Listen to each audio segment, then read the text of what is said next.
key to this is 1872, all mining was underground, and it was so-called ore chute mining, where you find the ore and you follow it.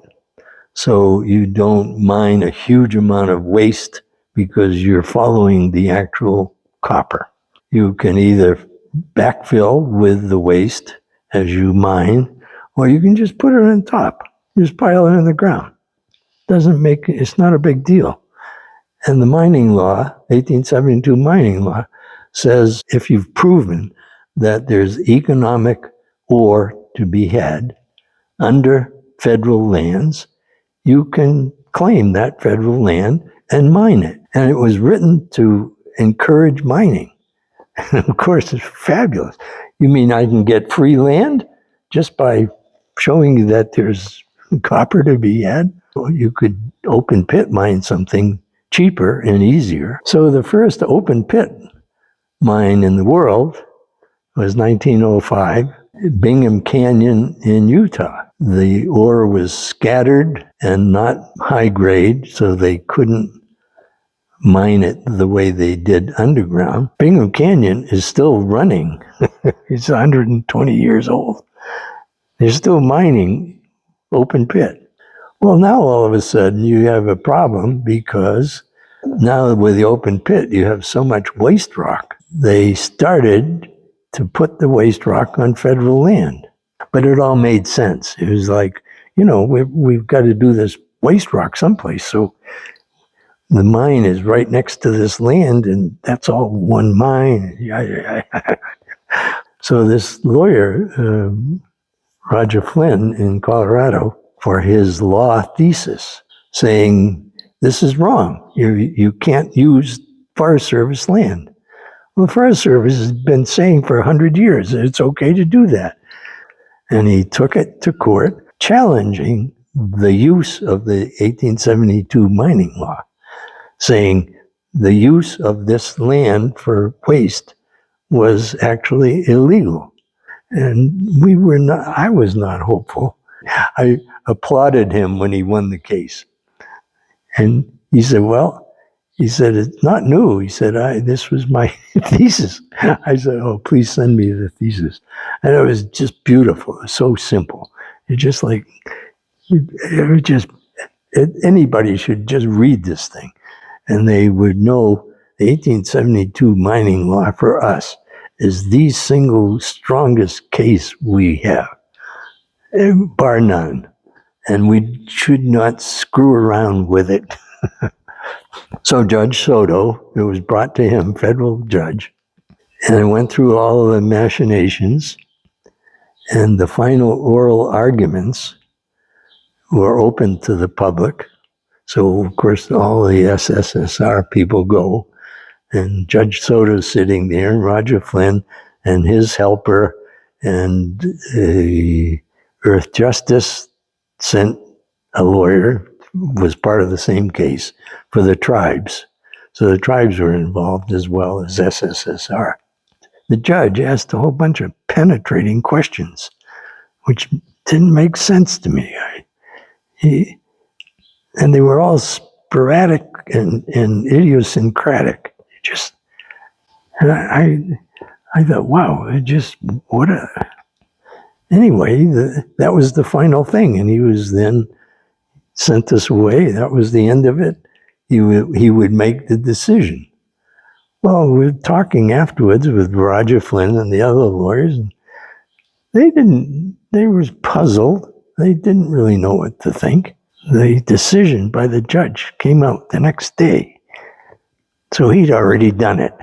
And all he wanted to know was the points he had made in his decision. He was asking questions just to make sure they were bulletproof. And it's like, oh my God. And we were ecstatic. I mean, it got challenged, of course, by Hudbay right away, and finally came before the Ninth Circuit on appeal. Ninth Circuit works. They have a collection of judges, 30 judges, and they randomly picked 3. 2 of them were Trump appointments, and 1 was a Clinton appointment.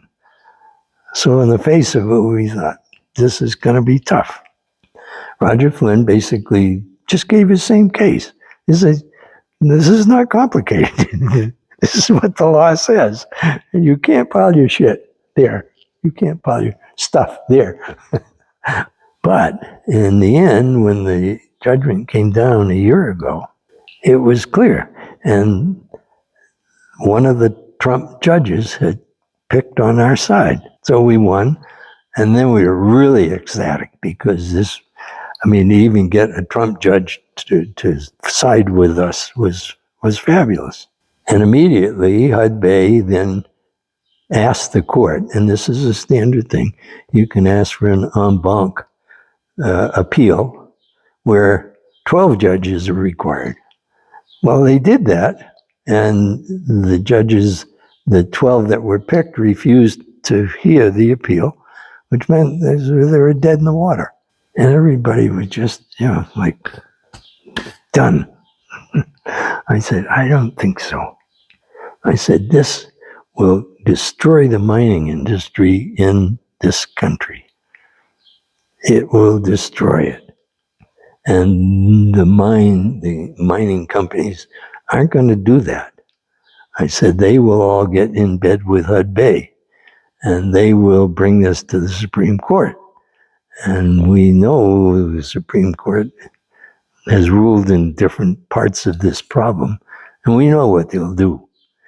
Well, it was stunning when Hud Bay passed the deadline for bringing it to the Supreme Court. They just didn't do it. It's like, whoa. We were all really puzzled. Well, I think now we get the picture. Just last week, Nevada Senator Cortez Masto, an Idaho senator, put a bill into the U.S. Senate with Arizona Senator Sinema supporting them. And the bill basically says 1872 mining law is fine, but we amend it to say that it's okay to put your junk on federal land. It's just like that. It's like, and the problem is, when I read that, I said, this is going to be a runaway train.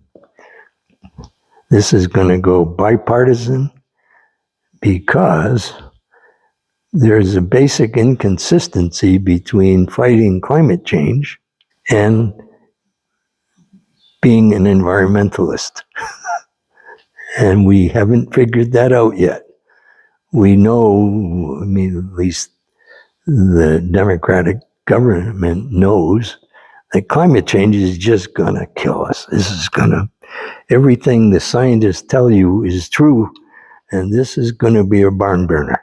And we got to fix that. We've got to fix that.